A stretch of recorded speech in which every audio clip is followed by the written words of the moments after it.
Bagi yang mengikuti perkembangan sejarah dunia atau mengamati tokoh-tokoh paling berpengaruh di dunia, pasti tidak asing lagi dengan nama Rothschild. Keluarga Rothschild dikenali sebagai sebuah keluarga yang sangat kaya. Mereka ini merupakan antara keluarga yang tersenarai dalam keluarga yang terkaya di dunia. Bukan itu sahaja, keluarga ini juga kerap kali dikatakan terlibat dengan pelbagai konspirasi. Pelbagai kisah malahan tuduhan dilemparkan ke atas nama keluarga ini. Antaranya termasuklah menjadi ketua organisasi rahsia seperti Illuminati, mengawal media dunia dan sistem kewangan antarabangsa, serta lain-lain insiden yang mencurigakan, termasuklah kes kehilangan pesawat MH370 yang berlaku pada 8 Mac 2014. Mereka juga dikatakan mempunyai kekayaan yang amat besar. Wang kekayaan mereka dikatakan berjumlah 500 trilion US dollar yang kononnya merangkumi 80% wang dunia. Persoalannya, apakah yang dilakukan oleh keluarga Rothschild sehingga mempunyai kekayaan sebegitu banyak sekali? Jadi, dalam video kali ini, kita akan melihat sejarah dan apa yang dilakukan oleh keluarga Rothschild sehingga mencapai kekayaan yang begitu banyak. Teruskan menonton. Sejarah keluarga Rothschild. Keluarga Rothschild merupakan sebuah keluarga berketurunan Yahudi yang sejarahnya dapat dijejak pada abad ke-18 di sekitar bandar Frankfurt, Jerman. Empayar perniagaan yang dibanggakan itu bermula daripada seorang lelaki pada sekitar 1760-an dahulu yang bernama Meyer Amschel Rothschild, yang permulaan kisah hidupnya adalah bermula di kawasan setinggan Yahudi di sekitar Frankfurt. Meyer lahir pada tahun 1744 dan meninggal pada tahun 1812 ketika berusia 68 tahun. Nama Rothschild sendiri dipercayai berasal dari bahasa Jerman yang bermaksud di perisai merah, yang merujuk kepada rumah di mana keluarga ini tinggal pada masa lalu. Zaman dahulu, tiada nombor pada setiap rumah seperti hari ini, maka setiap rumah menjadikan lambang serta warna tertentu sebagai penanda. Pada zaman itu, seorang yang berbangsa Yahudi adalah dilarang sama sekali untuk tinggal bersama dengan Kristian.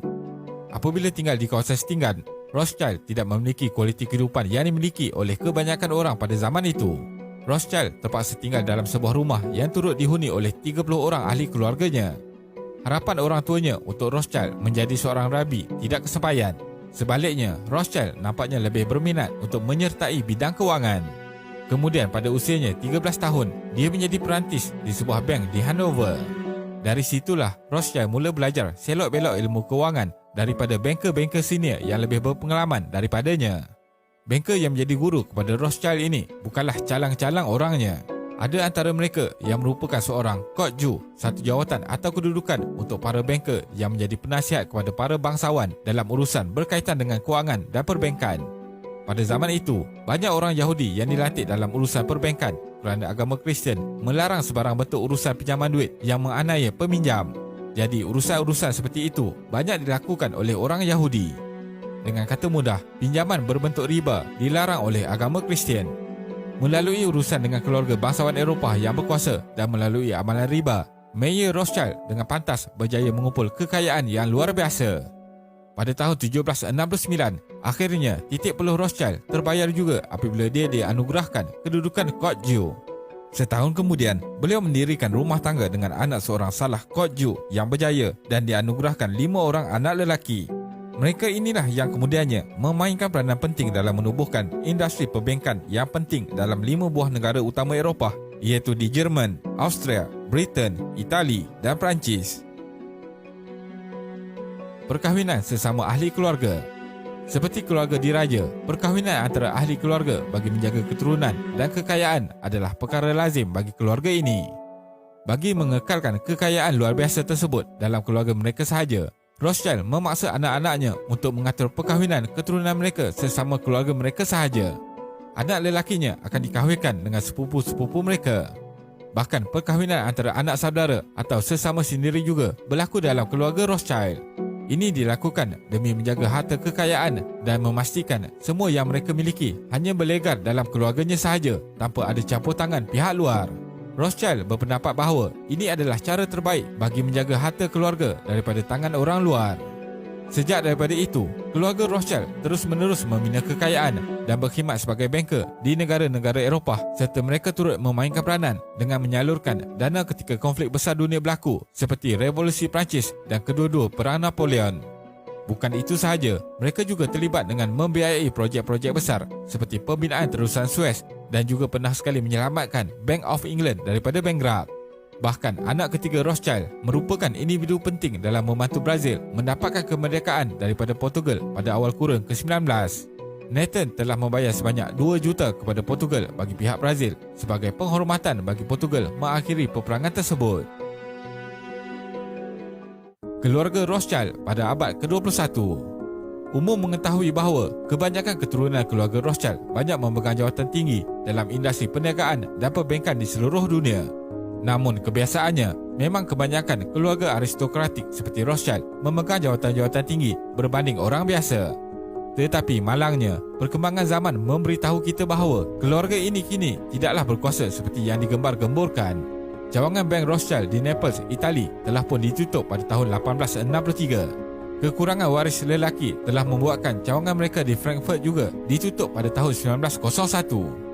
Manakala cawangan di Vienna bergegar apabila serangan Nazi pada tahun 1938 dan kerajaan tunggangan Nazi di Perancis ketika Perang Dunia Kedua juga telah merampas harta kekayaan Rothschild Bodak, selain jutaan dolar lagi dirampas oleh Nazi di Austria. Pada tahun 1970, hanya tinggal 3 cawangan Bank Rothschild yang masih beroperasi. Pada tahun 1982, kerajaan sosialis di Perancis ketika itu telah menamakan semula bank milik Rothschild, menasionalisasikannya lalu menamakan semula dengan nama baru. Baron David Rene de Rothschild terpaksa dibantu oleh saudaranya dari Swiss untuk bersama-sama membuka cawangan bank baru di Perancis pada tahun 1986. Ia kemudiannya berkembang menjadi antara bank terbesar di Perancis.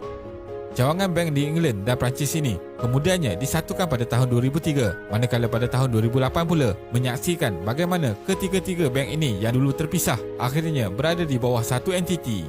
Hari ini, 5 bank terbesar dunia bukan lagi milik keluarga Rothschild lagi, tetapi milik China dan Jepun.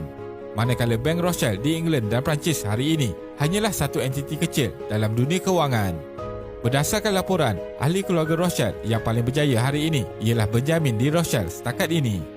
Dia dilaporkan mempunyai kekayaan berjumlah 1.1 bilion, menduduki tangga ke-1851 orang terkaya di dunia pada tahun 2020.